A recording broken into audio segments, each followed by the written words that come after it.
Hello, lovelies. Welcome to the Judith TV show.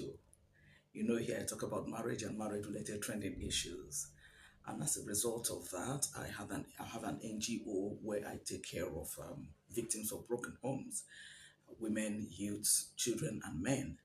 And I decided to start with the youth so I can speak to them about the need for them to not take out the displeasure of their homes on themselves nor on the society. I go to secondary schools for now, go to senior secondary and then junior secondary schools, just to talk to them that we love them, the society loves them, and that they should not allow what is going on between their parents to determine their future and their destiny, because their destiny is not in the hands of their father nor that of their mother.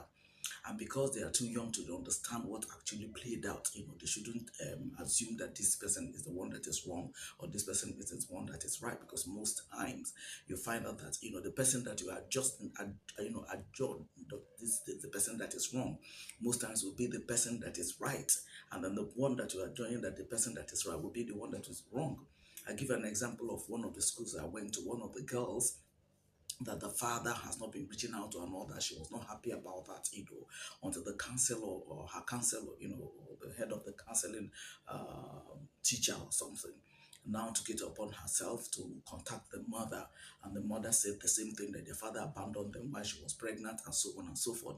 So she collected the phone number of the man, reached out to the man, only for her to hear a different story, that actually that woman is the best friend of the man's wife, and because of that, she started sleeping with the man, and the man didn't want a child out of that relationship, but she insisted. And eventually, when he gave birth to the child, the man was not happy, but she was happy. Apparently, the man works in a very good office, and then she was intentional about what she did. But the thing was now affecting the poor girl, who was not in the picture, who was not aware of what was planned, either by her mother or by her father, who didn't want to accept her. But the woman was able to convince the father that, look, it is this girl that is suffering this. You have to reach out to her, because she says she doesn't know her father, and that the father doesn't love her, and so on and so forth. So it doesn't affect her, so she doesn't slip into depression and probably harm herself. It was at that point in time that the man now revealed to this head of counseling teacher that he has sent money and a phone and clothes and shoes and provisions to the mother so that he can give it to the girl. But the mother withheld it and gave the girl the impression that the father is still not reaching out.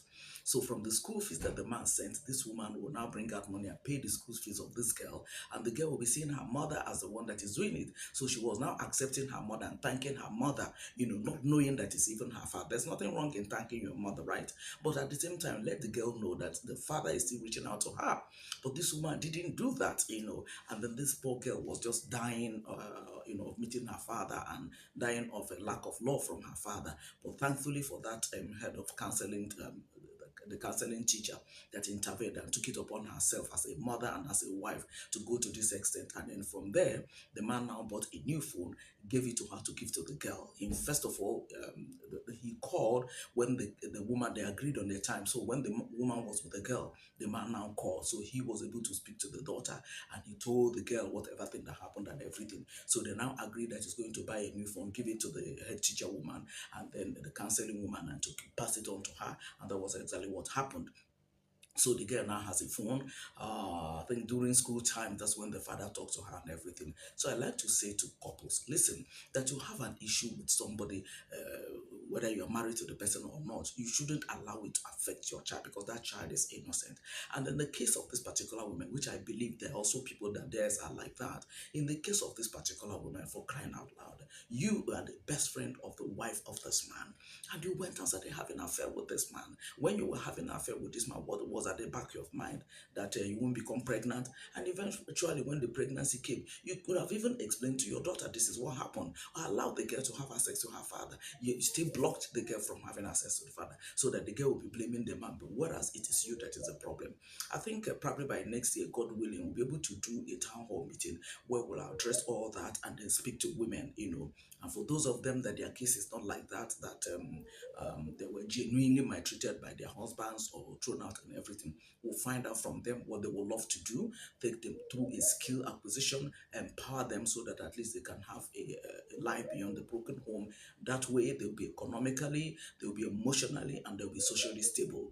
And then they'll not be able to like take care of their children, Well, because most times the man must have moved on with another woman, not caring about them. So at least she can be strong in the life of her children and in her own life. That is what the NGO is all about. So I want to let us know that the NGO has started. We have started going to schools. The results so far is so good. When so good, you can't talk to students now, and then you don't go empty-handed. So first of all, we'll make them lunch, jollof rice and chicken and mineral and water and all that. At least let them eat so that whatever you're telling them, they'll be able to hear you. We'll give them exercise books and towels and all that. We intend to give more school bags, sandals, writing materials, and even uniforms. We intend to do that, as God is helping us, with the funds. We'll be able to reach out to more students and then, give them the necessary things that will help them to know that they are loved, that they should look beyond what is going on between the father and the mother and face their future and face their destiny, so that by tomorrow, when they become who God wants them to become, if it is the father that was wrong, the man will now come about looking for them. Or if it is the mother, she will now come back and looking for them. But by the time you miss it all, you go into drugs, you go into gambling, you go into immoral lifestyle and all that. At the end of the day, you become a nobody. And then the father that you're not happy with, assuming it's your father that you're not happy with, whichever of the parents you're not happy with, they must have moved on with their lives. Either they got married to somebody else or they'll be doing what they were doing. But you now, you have useless your own life simply because your father and your mother had issues, which you shouldn't allow to affect you. So that's the message we'll be taking to this youth. And I want to believe that,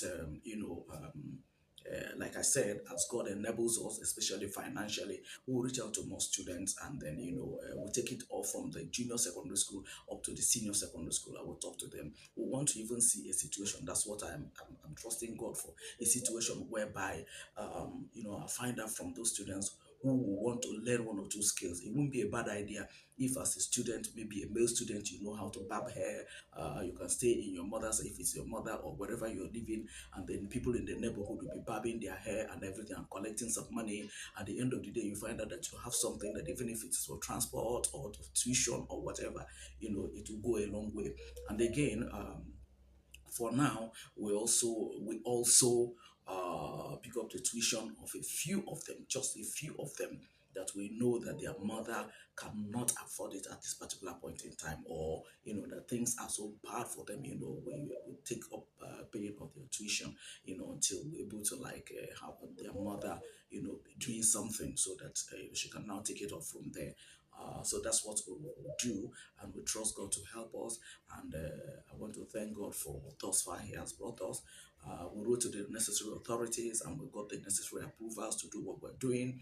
And I know that God will take us to a higher dimension of this so that we can reach out to more people and put a smile on their faces and give them a living beyond the broken home. Friends, that is what we'll do here. And I said, let me come and give you guys the update. Probably the next time I will, come to talk about this, to give an update. Maybe I'll, attach videos and photos and everything for you guys to see what we've done so far, right? I recall one of the schools we went to, spoke to, took care of about 67 students. In fact, the administrator of that school was from a broken home, so he really appreciated the fact that, we are reaching out. And there's somebody also who is also from a broken home. I think in one of the schools, he lost his mother because the woman couldn't handle the betrayal and the emotional trauma that she went through, when the husband abandoned her and the children and all that. So we don't intend for that to continue. We just put in our best. We just contribute to the little quota that God has enabled us to, and then we trust God that it will speak well in the lives of anyone that comes across us in one way or the other. So guys, this is where I want to end this video. Thank you guys for always being there for me. Yeah, that's the update. I'll see you guys in my next video. You are all loved. Okay, thank you so very much, guys. I'll see you guys in my next video. Bye for now, friends.